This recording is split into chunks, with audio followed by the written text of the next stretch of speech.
Assalamualaikum dan salam sejahtera. Dalam video kali ini saya nak kongsikan cara dapatkan atau nak download resit transaksi M-Online, M-Bank dengan mudah. Sama ada anda nak gunakan sebagai bukti pembayaran, rujukan sendiri atau urusan rasmi.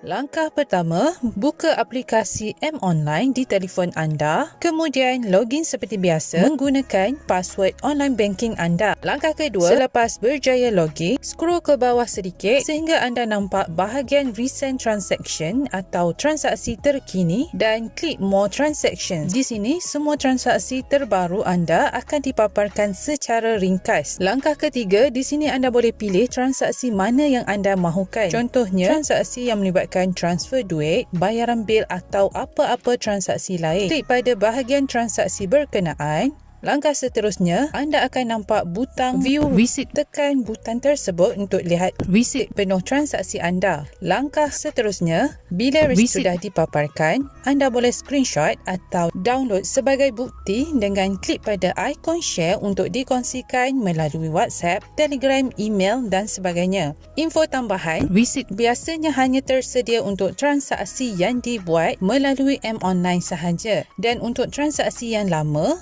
anda perlu rujuk pada e-statement sebagai bukti. Okey, setakat itu sahaja perkongsian kali ini.